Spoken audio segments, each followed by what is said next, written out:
A paz do Senhor Jesus, amém. Deus abençoe a vida de todos os irmãos nessa segunda-feira abençoada. Estou aqui no meu serviço, na obra aqui, amém. E eu quero deixar uma palavra para os nossos corações no dia de hoje, amém. Hoje nós vamos trabalhar sobre as três fases do filho pródigo. Vamos trabalhar um pouquinho hoje sobre as três fases do filho pródigo. O texto que nós vamos trabalhar como base aqui, nós se encontra lá em Lucas 15, no versículo 10, que vai dizer assim: Assim vos digo que há alegria diante dos anjos de Deus por um pecador que se arrepende. Amém? Vou ler de novo o texto, Lucas 15, versículo 10. Assim vos digo que há alegria diante dos anjos de Deus por um pecador que se arrepende. Amém? Meu irmão, Jesus acabou de contar a parábola da ovelha perdida e a parábola da moeda perdida. E ao final de cada uma dessas parábolas, ele discute a alegria que Deus tem pelo pecador que se arrepende. Arrependimento é muito mais do que dizer sinto muito, amém? Arrependimento é muito mais do que simplesmente parar o erro em sua vida. Arrependimento é mudar a vida de alguém para se conformar com a vontade de Deus. E a parábola do filho pródigo, meus irmãos, nos ensina sobre o arrependimento. Vamos olhar para essa parábola hoje e trabalhar os três pontos do arrependimento, as três fases do filho pródigo. E a primeira fase é insatisfação do filho pródigo. Lucas 15, 11 ao 13. Veja o egoísmo do filho pródigo. Ele vai dizer: Pai, dai-me a parte dos bens que me pertencem, em Lucas 15, 12. Então aqui o filho pródigo, ele chega até o pai e fala assim: Pai, me dá a parte dos que me pertencem. Ele elevou a si mesmo, elevação, altivez, alteração de espírito. O egoísmo mostra apenas amor próprio e orgulho. Em Provérbios 16, 18 diz: a soberba precede a ruína e a altivez de espírito antes da queda. Romanos 12, 3 vai dizer assim: porque pela graça que me foi dada, digo a todos os homens que está entre vós, que não pense de si mesmo mais do que convém, mas pensem com sobriedade, conforme Deus deu a cada um a medida da fé. O egoísmo exige, meu irmão, coisas para cobiçar. Não é? O egoísmo, ele vai exigir coisas para cobiçar. Em Lucas 12, 15, e disse-lhe: acautelai-vos e guardai-vos da avareza, porque a vida de um homem não consiste na abundância do que possui. Olha só, Hebreus 13, 5 diz: seja a vossa conduta sem avareza e contentai-vos com o que tendes, porque ele disse: nunca te deixarei, nem te desampararei. Olha só, impaciência, o egoísmo não espera, não é? Todo egoísta, ele é impaciente, todo egoísta, ele não vai esperar o tempo certo.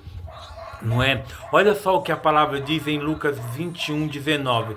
Na vossa paciência possui a vossa alma, né? Na vossa paciência possui a vossa alma. Tiago 1,4, ele vai dizer assim: tenha, porém, a paciência, a sua obra perfeita, para que sejais perfeito e íntegro, nada lhe faltando, não é? As atitudes do filho pródigo. O filho pródigo teve muitas atitudes e poucos dias depois o filho mais novo, ajuntando tudo, partiu para uma terra longínqua.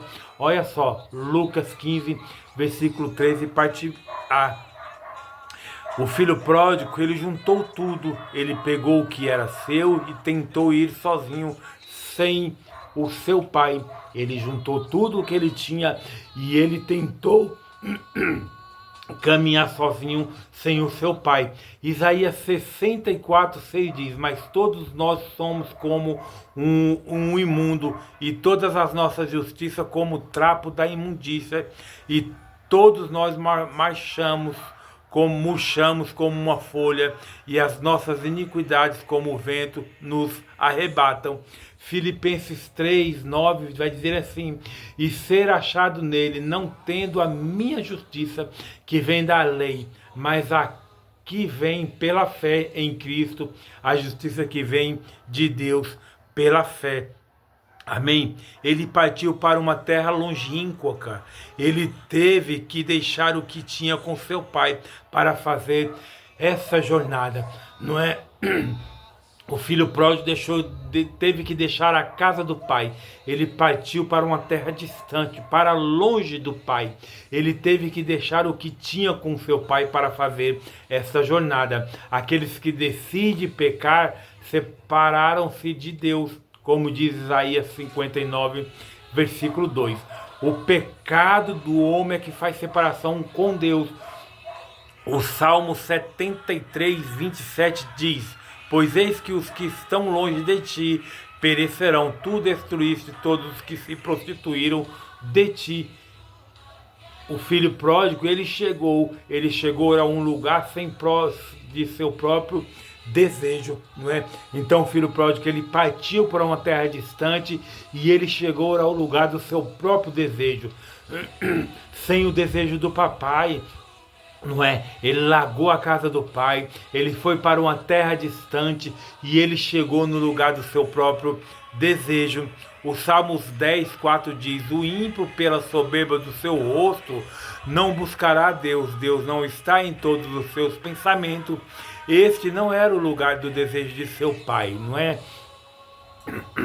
Ezequiel 33, 11 vai dizer assim: vivo eu, diz o Senhor Deus, que não tenho prazer na morte do ímpio, mas que o ímpio se desvie do seu caminho e viva, pois porque morrereis, ó casa de Israel, não é?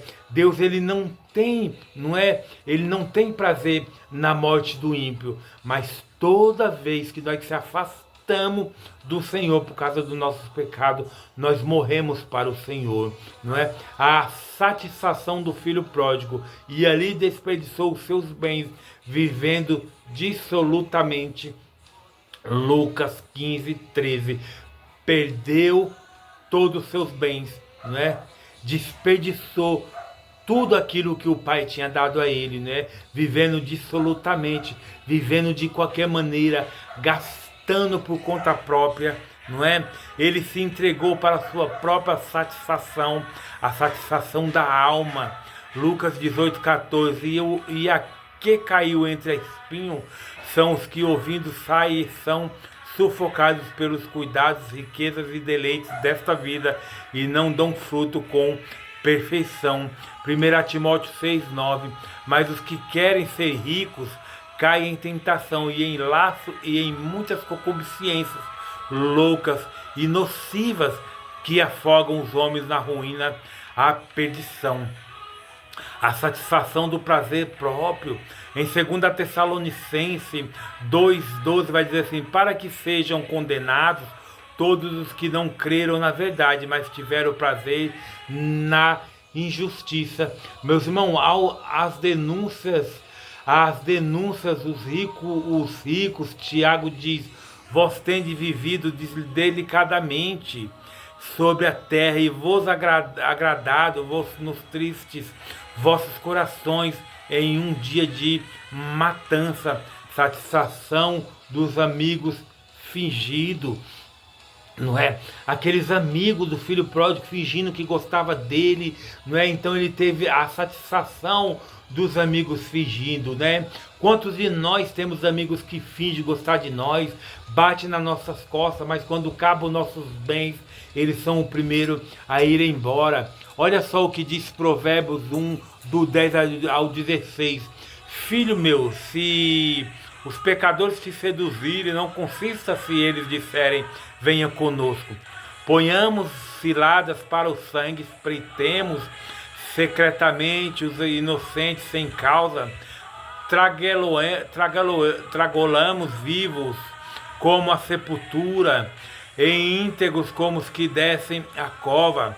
Acharemos todos os bens preciosos, encheremos as nossas casas de despojos, lança a tua sorte entre nós, tenhamos todos uma bolsa, meu filho, não andes no caminho com ele, afasta os teus pés do seu caminho, porque os seus pés correm para o mal e apressam-se a derramar sangue, não é? Olha só o quão é importante você não andar com a amizade errada, né?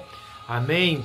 Segunda, a fase da humilhação do filho pródigo, Lucas 15, 14, 16. O filho pródigo desperdiça tudo. E havendo ele gastado tudo, houve naquela terra uma grande fome e começou a padecer necessidade.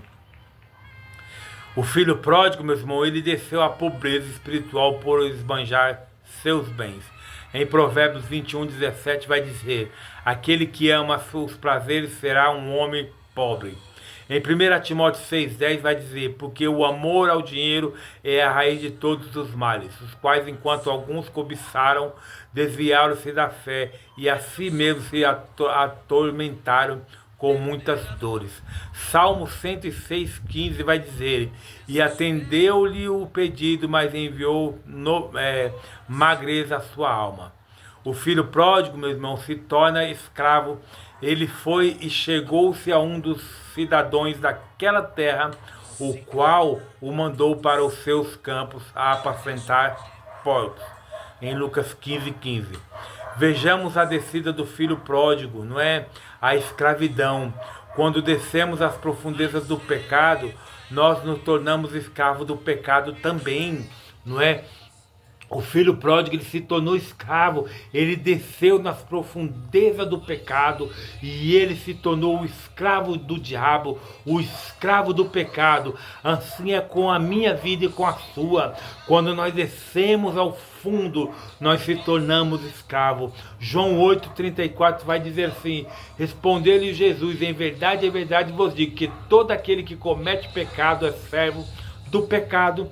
Todo aquele que comete o pecado é servo do pecado. Infelizmente, hoje em dia, meus irmãos, dentro das igrejas ditas evangélicas, não se fala mais em pecado, não é? Mas eu não estou aqui para agradar o homem, meu irmão. Eu estou aqui para pregar a palavra. Todo aquele que comete pecado é escravo do pecado, diz o Senhor. Romanos 6,16 vai dizer: não sabeis que daquele a quem vos ofereceis servos para obedecer, desse a quem obedeceis sois servos, seja o pecado para a morte ou a obediência para a justiça? Em 2 Pedro 2,19, prometendo-lhe liberdade, eles mesmos são servos da corrupção. Meus irmãos, o filho pródigo passa fome e desejava encher o seu estômago com as bolotas que os porcos comiam, e ninguém lhe dava nada. Em Lucas 15,16, ele havia se afastado da nutrição por causa do seu desperdício, não é?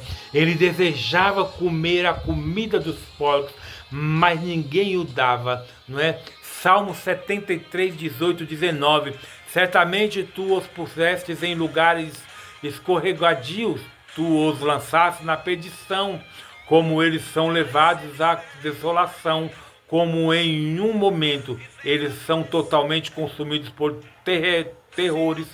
Em Apocalipse 18, 8 vai dizer assim: portanto, as suas pragas virão num só dia, morte, luto e fome, e ela será totalmente queimada pelo fogo, porque forte é o Senhor Deus que a julgam, não é?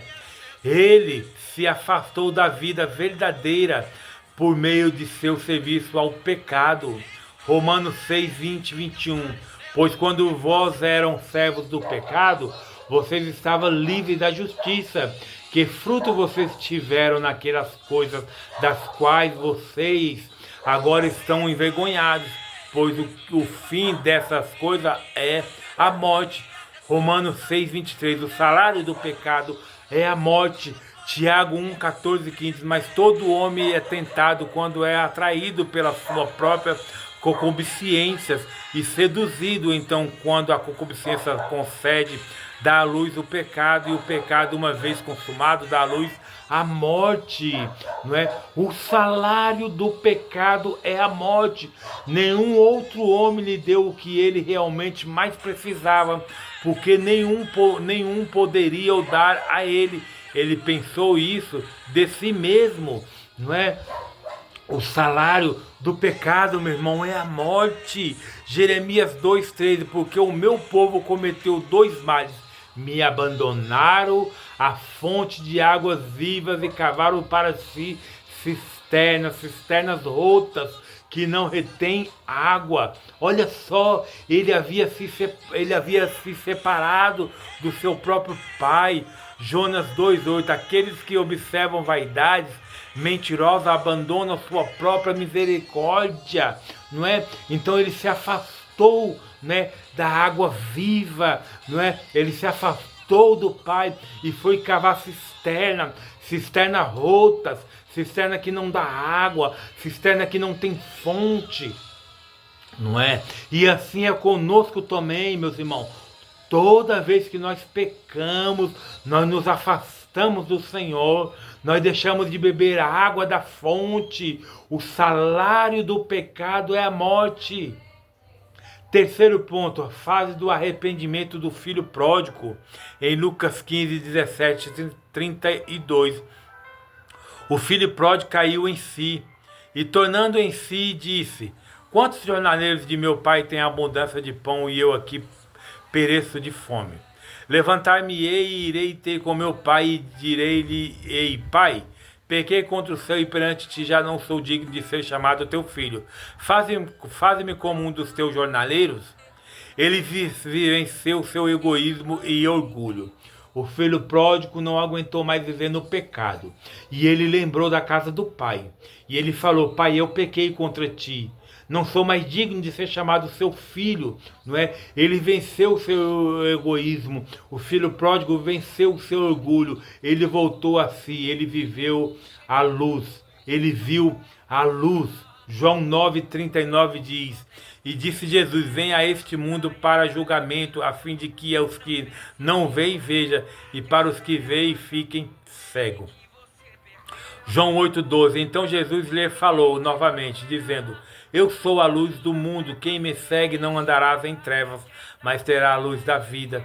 Efésios 5,14. Pelo que disse: desperta tu que dormes, e levanta-te dentre os mortos, e Cristo te esclarecerá.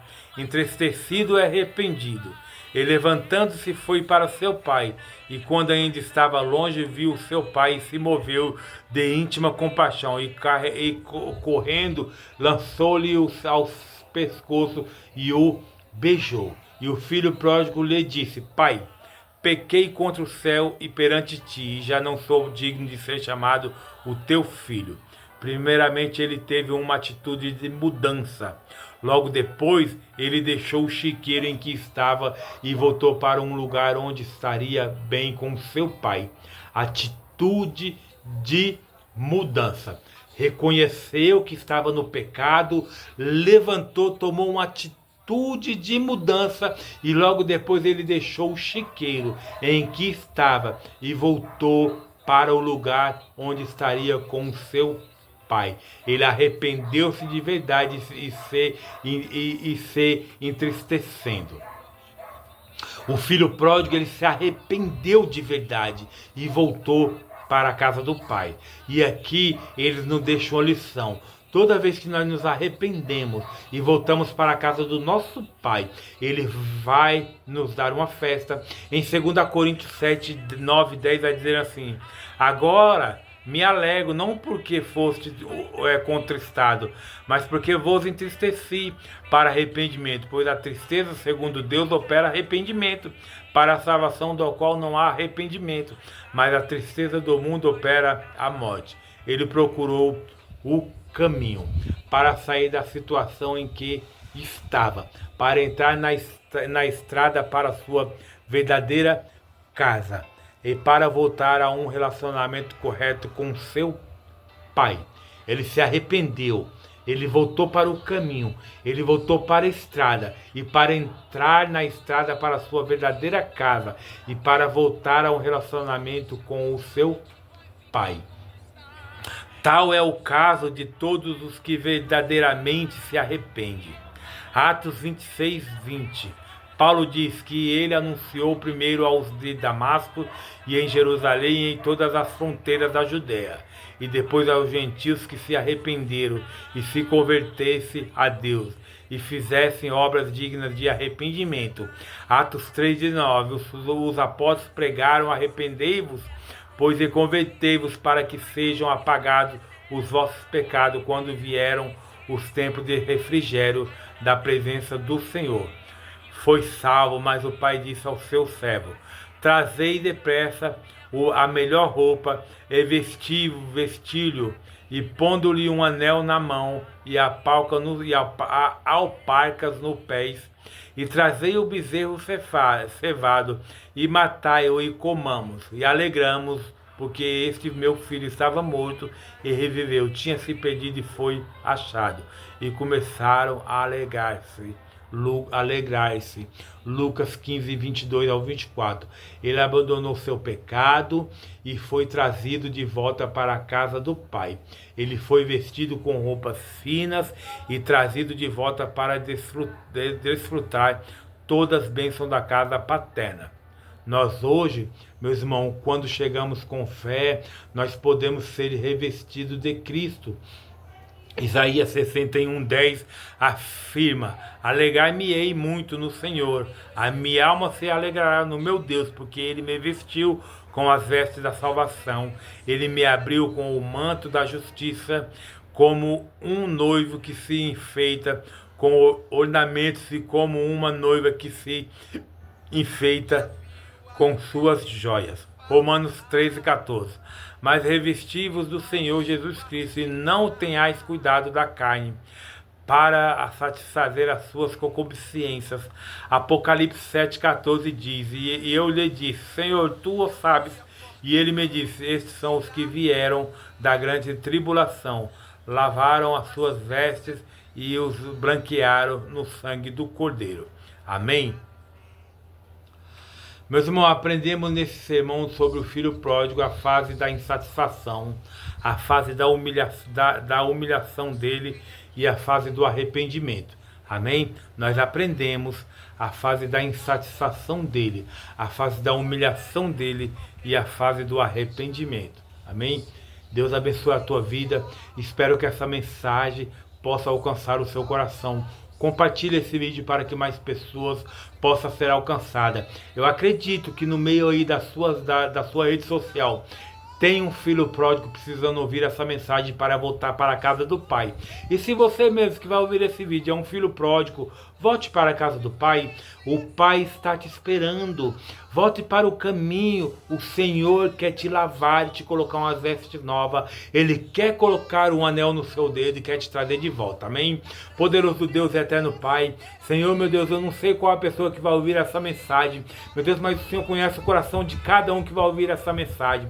Senhor, se tiver algum filho pródigo, meu Deus, nesse dia que eu vai ouvir essa mensagem, que o Senhor possa tocar no coração dele, Deus, assim como o filho pródigo se arrependeu e voltou para o caminho, que essa pessoa possa voltar para o teu caminho, que ele possa voltar para a casa do Pai. O Pai já está com a festa preparada para, meu Deus, para festejar, meu Deus, com a volta do filho que estava morto, estava perdido e reviveu. Deus, o Senhor quer colocar um anel no dedo, uma sandália nos pés e vestir, meu Deus, esse filho pródigo, esse perdido, meu Deus, que deixou ser caído pela mão de Satanás.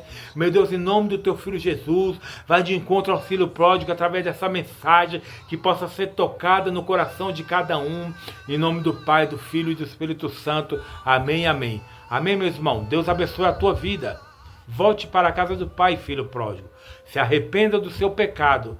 O salário do pecado é a morte. Amém? Deus abençoe. Um forte abraço e um beijo no seu coração. Até a próxima. Tchau.